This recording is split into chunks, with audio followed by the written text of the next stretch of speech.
You talked about the reduction in tariffs, particularly for apparel and footwear, which are really significant.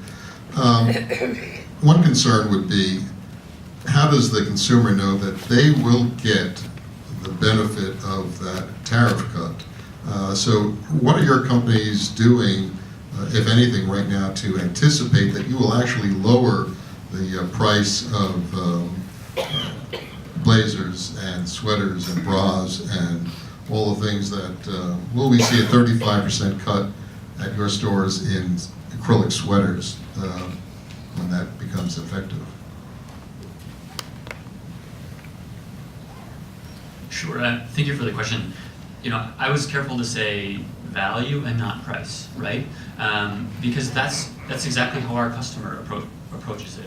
They're not coming to us just for the lowest price. They're looking for the value, the style, the variety, and reducing that tariff burden allows us to realize many aspects of that value.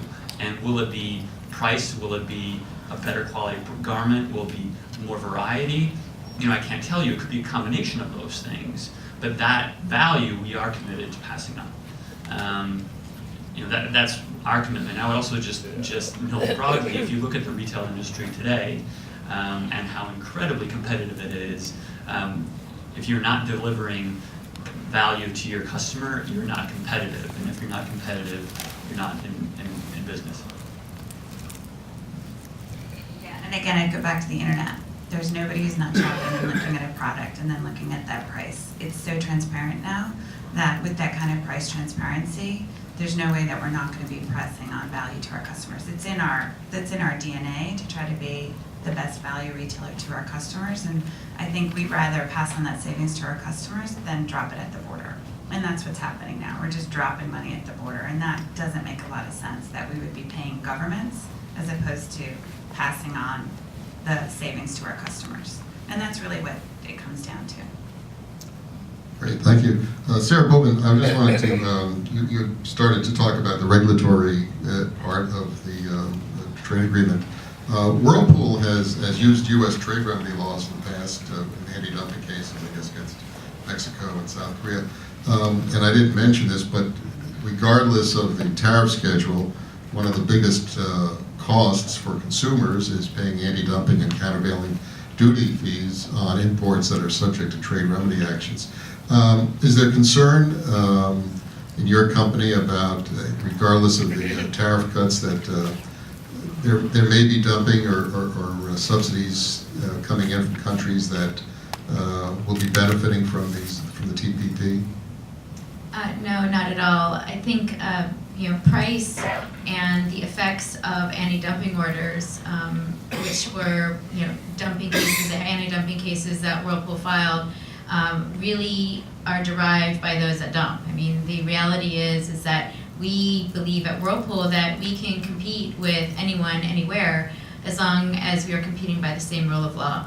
So when folks break the law, it is written into these agreements to have trade provisions, or what we call the rules provisions, and they're what enable us to pursue free markets and for us to trade fairly across the globe. So no, I don't see any particular issues with this agreement.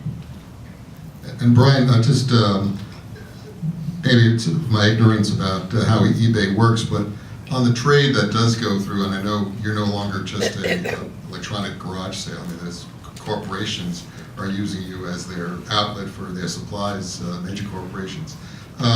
So how does it work for buyers and sellers on eBay where they do face tariffs or customs regulations to transfer their goods? Well, yes, I would definitely say garage sale would be the wrong concept. It's more like, think of the traditional mom and pop small business on Main Street, not just in the US but around the world, now using the internet to engage in business globally. So they're still really small, it's still really hard to compete with really large businesses, but at least from the perspective of being able to reach customers everywhere, they don't just have to appeal to the couple thousand people that might walk past their township that day, but Instead, they literally have consumers all over the world where they can find the couple of people that really want what they're selling, right? So it's traditional small business retail, but in terms of the ability to reach consumers, it's global. Now, on eBay, on that platform, it's generally not tariffs that are the cost, that are the barrier to trade. It's much more about the logistical challenge, where the internet lets you connect with that consumer on the other side of the world. It gives that consumer trust when they're using eBay that you're like a real small business and that you have a track record and like you will engage in the transaction in the same way large retailers will. But you still got to move that pair of shoes from somewhere in Thailand to a shopper in Kansas City. And the internet still hasn't made that, like, there's no way to teleport it. So you have to actually move it. And the logistics of sort of package level global trade is a pretty new concept. It's not a new concept for like 30 years ago you had to move your like engineering drawings from like a big business in one part of the world to the other, and so you'd like ship it overnight and it would cost like $200.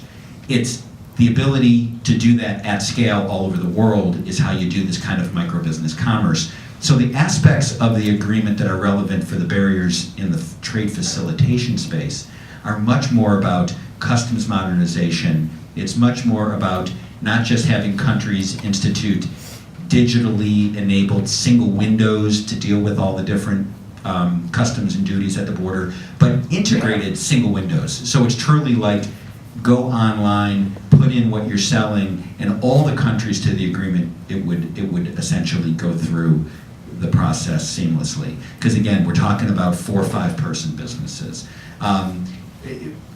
Things that the FedExes and the UPSs of the world care about, these are the things that really matter, for example, to the eBay small businesses, because again, it's about moving the pair of shoes from one side of the world to the other, where it's competitive in price with Walmart and Target.